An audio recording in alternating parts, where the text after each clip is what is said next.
Welcome to Supreme Master Television, and we're here today in Philadelphia, and we have beautiful vegan appetizers to inspire you. Our first dish that we're going to make is a vegan cashew cheese, topped with cranberries and pomegranate. And this is a wonderful thing to serve to your guests. And here are some different ideas on how to serve it. You could put the cashew cheese in a beautiful jar, tie it with some rustic looking string, and you could serve the crackers and the cucumber in a basket. And then guests can just come and put whatever they want on their cracker and enjoy. These are just like raw cashews, and you soak these at room temperature with water for 4 to 6 hours, depending how warm your house is. After that, the nuts will start to turn a little gray, and if not ready to put things and prepare them, you can always just stick it in the fridge, and that will stop the germination process.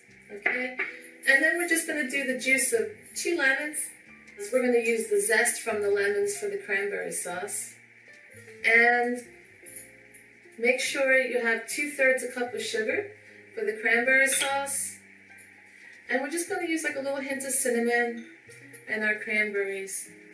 So, what I do after I soak my cashews, I strain them. Just put your hand over the jar and you just strain the water out. And then you just throw the jar in there. And then we're going to use the juice of 2 lemons, but we're going to use the zest of the lemons for our cranberry sauce. So I always zest all my lemons before I cut them. I just love having the zest. And if you don't have a use for the zest right away, all you have to do is put this in a little dish and put it in your oven if you have a gas oven. It'll just dry overnight, and if not, you can just put it in like on the counter and let it dry out a little bit. I'm just going to cut the lemon in half. This is my favorite little one, and I just twist this on top. You definitely want fresh squeezed lemon. It's antibacterial. It's a wonderful way to clean your skin rather than using a beauty product from the store. A lot of those beauty products are tested on animals. Pretty much all the beauty products I use on my skin, you could eat. And they save me a lot of money. And they spare the lives of a lot of animals, a lot of suffering. A lot of people ask me, like, your skin is so nice. And they know how old I am. And they say, what do you do? I said, well, number one, I eat vegan. I always looked older before. But since I went vegan, my skin made me look about 10 years younger. And there's so many good things. People have no clue how delicious vegan food is until they attend one of my potlucks. And a lot of people have come to the potlucks and now cooking vegan like 3-4 days a week, even though they're not vegan themselves. We have so many potlucks over the years, over 100 of them became vegan or vegetarian because they felt better. And a lot of the girls are like, I can't believe there's 3 days I ate that food from your potlucks. How good I felt. My stomach felt great. My skin looked amazing.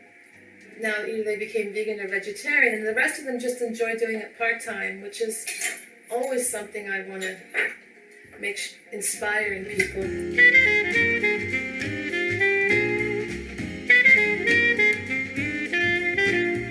We're going to add the lemon juice to the cashews, and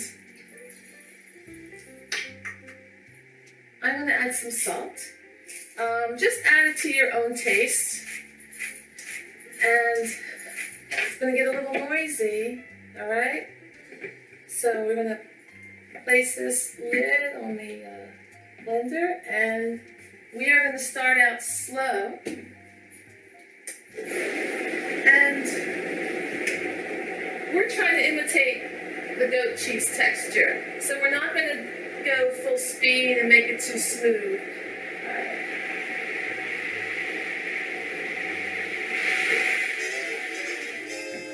have to just pulse it and mix it just the right amount. If it's overwhipped, it's not a problem. Then you'll have a creamy vegan cheese.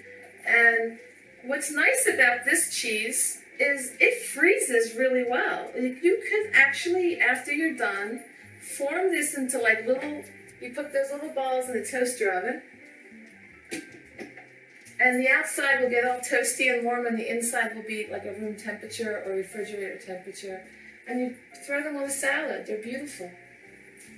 All right, so now we're going to go a little bit further and play with this.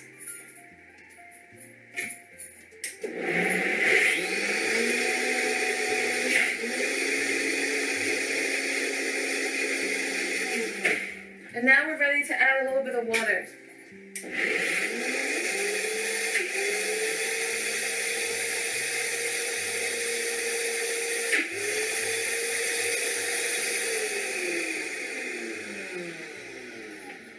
Almost done. We have to bring up some from the bottom to the top without getting it over processed. We're getting a really beautiful texture, if you can see that. So, one more try, and then we'll be done.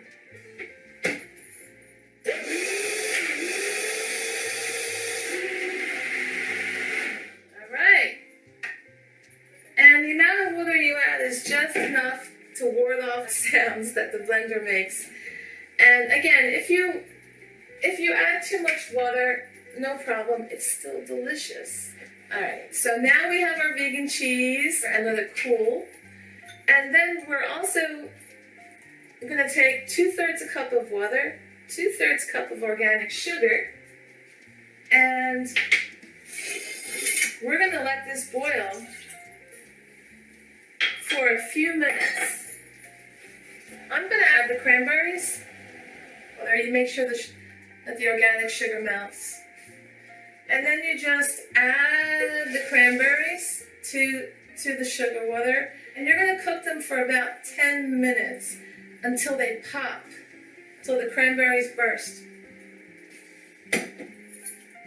And just remember to put the zest in with the cranberries to flavor it. They're starting to pop! Oh my gosh! I can hear them pop and they sound like popcorn. And we are going to finish the last step for the vegan cranberry cheese, okay? And then what I'm doing is I'm breaking up the cranberries to make sure they're all popped with my spoon. If you're going to buy cranberries, they're not going to last forever in your fridge. You want to cook the whole bag. And then whatever's left over, besides what you use for serving the cheese, you want to top your vegan roast, or you want to spread it on a bagel in the morning with some tofutti cream cheese. You have to let this cool, and you want to put it in the refrigerator after it cools. If you don't have cranberries where you live, a lot of places will have pomegranates. And you can just use the seeds from the pomegranate, because these look like little rubies. They're so beautiful. I have access to both, so I use both. Your guests will enjoy the beauty of vegan food.